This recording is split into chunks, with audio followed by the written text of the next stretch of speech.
김태현의 정치쇼. 오늘이 3.1절 104주년이죠. 윤석열 대통령이 오늘 취임 후에 첫 3.1절을 맞아서 과거의 불행을 반복해서는 안 된다는 메시지를 밝힐 예정이라고 합니다. 그러면 대통령의 이런 메시지에 대해서 일본은 어떤 반응을 보일까? 이게 중요한데요. 주 일본 한국대사를 지낸 강창일 전 의원 전화로 연결해서 윤 대통령 기념사 메시지 내용 짚어보고 향후에 한일 관계도 전망해 보도록 하겠습니다. 대사님 나와 계시죠? 네, 안녕하세요. 수고하십니다. 예, 대사님. 예. 지금 한일 관계, 이게 대통령이 취임 이후에 개선 의지를 수차례 밝혀왔잖아요. 그런데 예. 한일 외교장관 회담, 이게 이번 달 열릴 것으로 예상됐는데 사실상 무산됐다고 하고 양국 예. 관계가 좀 교착 상태에 빠진 걸로 보이거든요. 이 지금 네, 현재 네. 한일 관계 어떻게 보고 계신가요? 우선은 오늘이 3.1절입니다. 이 참 3.1절은 거족적이고 이 거국적인 민주공화제를 선포한 밑으로부터의 혁명운동이었습니다. 참 우리 선열들의 이 뜨거운 이 의지와 이 정성을 가지고 독립을 얘기했었는데요. 오늘 이제 그날을 기념하면서 대통령이 아마 3.1절 담화가 있었는데 오늘이 3.1절이 된 것을 잘 의식해서 대통령이 담화가 나왔으면 좋았다 이런 식의 생각을 하고 있습니다. 과거에 정치적으로 경제적으로 완전히 종속되어 있던 박정희 전두환 군사정권 아래에서도 예. 영토 문제와 역사 문제는 쉽게 처리하지 못했습니다. 그렇죠.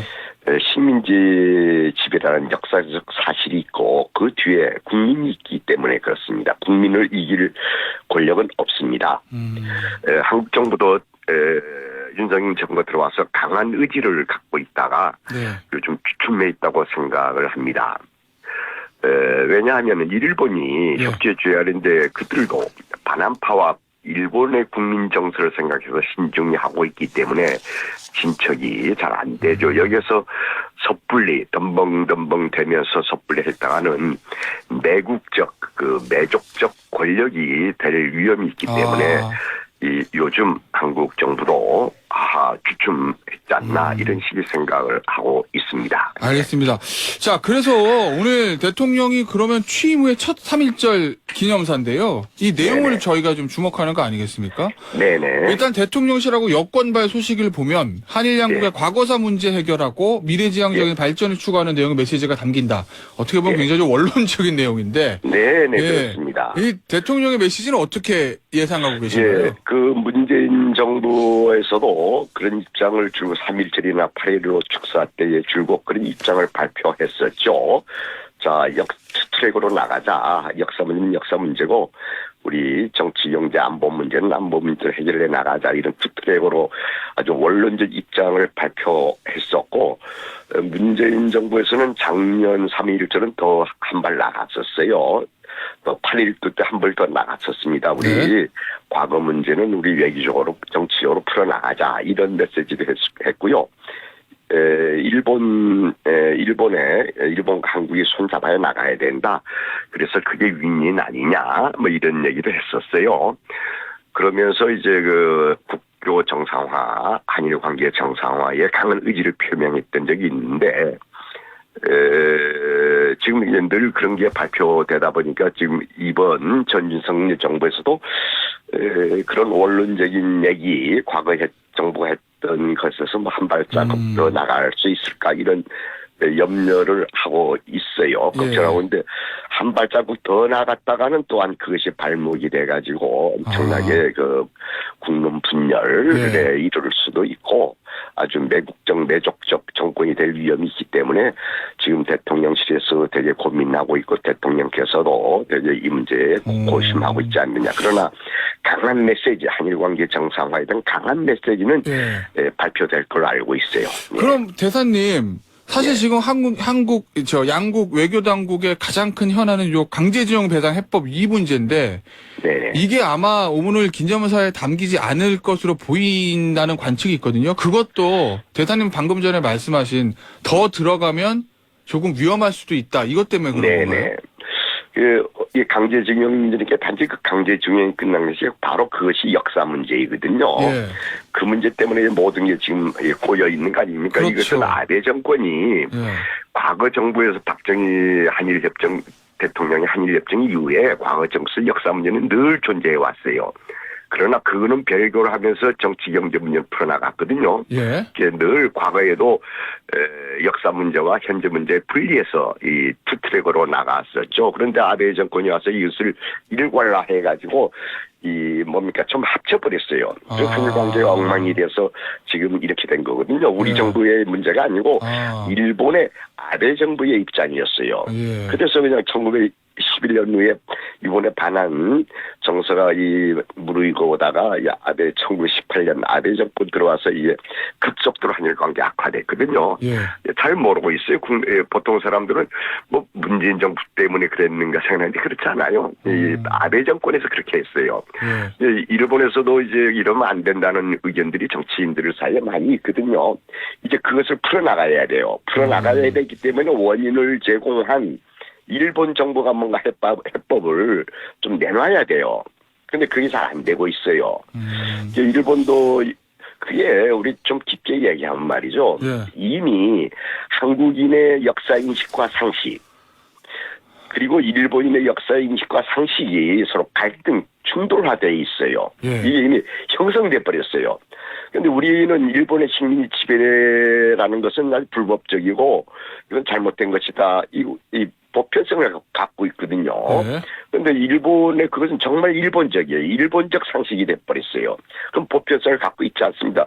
식민지 지배를 가지고 뭐 합법적이라고 하는 등 또 식민지를 통해서 한국이 발전했다는 등 그런 망언들을 내뱉고 있고 그것이 오랫동안 교육하고 세뇌교육을 통해서 굳혀져 버렸어요. 그게 참 어려운 거예요. 일본 정부에서도 지금 자민당 정권인데 일본에 반한 의식을 갖고 있는 일본 국민 그리고 이 반한파 정치인들의 눈치를 안 봐. 수 없지 않습니까? 네. 알고 있다고 하더라도. 예. 그래서 일본은 늘 신중한 모드로 나가고 있어요. 예. 예. 그런데 우리가 덤벙덤벙 돼가지고 그냥 뭐 그런 거 무시해서 막 한꺼번에 풀자.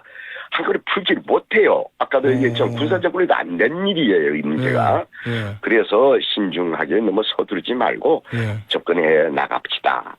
이것을 좀 말씀드리고 싶어요. 그럼 예. 대사님 지금 저 강제징용 해법에 관련해서 우리 정부의 안이나 생각 같은 거 이미 좀 나와 있는 거잖아요. 결국 이제 일본 측의 호응 그러니까 사과. 예.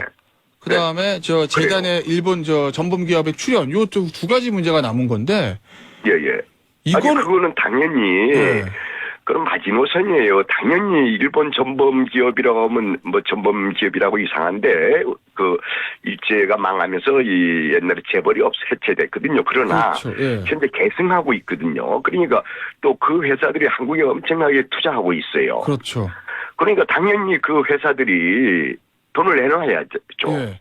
어떤 형식을 통해서 내놓느냐 하는 것은 뭐 나중에 그는 기술적인 문제 아니겠습니까? 그러니까 당위적 측면에서는 그런데 대사님 일본에서 이 정도에 대해서도 아직까지 아무런 움직임이 없는 건 왜 그렇다고 보세요? 예. 그래서 저는 일본 정부가 협조해 줘야 되는데 아직도 만일에 거기가 안 내놨다고 하기도 이건 면죄부를 주는 게 되거든요. 예. 그러니까 일본 정부도 좀 양보해서 한국의 입장을 이해해 줘야 된다. 역지사실적 입장이라는 게 그 얘기예요. 또 우리도 일본을 알고 있어야 되고 예. 그래서 해결하는 강한 의지를 가지면은 일본 기업들 당연히 거기 돈 내놓으라 이거죠. 그리고 사죄해야 돼요. 예. 이게 마지노선이거든요. 그게. 그렇죠. 그런데 왜 여기에 주춤거리는지 얼마 되지 않는 돈이거든요. 이게 명분 싸움인데 이제 일본도 한국 보고 무조건 백기투항하라 하면 안 되고 한일 관계 좋은 게 일본을 위해서도 좋습니다. 자, 때문에 일본에서도 협조하고 양보해 줘야 된다. 저는 이렇게 주장하는 거예요. 자, 대사님 이제 마지막 질문이 될 것 같은데요. 네. 그러면 일본으로 하여금 협조하고 양보하게 움직이게 하려면 지금 윤석열 대통령은 뭐를 해야 될까요? 이렇게 계속 논리를 가지고 공부를 좀 해야 돼요. 전부 다가. 왜 이런 문제가 생겼는지 역지사지적 일본의 입장도 이해해주면서 우리의 강한 논리를 가지고 일본을 설득시켜야 돼요. 예. 제가 지금 얘기하는 게 되게 상식 아니겠습니까? 저는 일본 대사하면서 늘 일본 정치인들한테 이런 얘기를 합니다. 그랬더니 전부 수긍해요. 예. 지금 제가 되게 상식적인 얘기를 하는데 이게 못 받아주면 안 되지요. 예, 논리적으로도. 네. 그러니까 우리가 논리적으로 잘 무장해서 나쁘다 일본 나쁘다도 하지 마시고 진지하게 일본의 사람이 하는 거 아닙니까? 예. 일본 외무성의 관리들도 좀 사람이거든요. 예. 상식을 가지고 자꾸 이해시키고 논리적으로 이렇게 해보면 가능하다고 봐요. 제가 수없이 일본 사람 만나서 얘기하면 좀 더 제가 이런 얘기 하잖아요. 내 말이 어디 틀린 게 있느냐? 당신들이 좀 얘기해봐라. 이렇게 하면 다 수긍해요. 알겠습니다. 그래서 대단히. 가슴이 아니라 머리로 좀 논리적으로 논리를 가지고 해결하라. 예. 집비지기 알아야 됩니다. 일본을. 예. 알겠습니다. 네. 지금 오늘 시간 관계상 여기서 좀 마무리해야 될 것 같습니다. 네, 대사님. 그럽시다. 예. 수고하세요. 감사합니다. 네, 수고하세요. 예.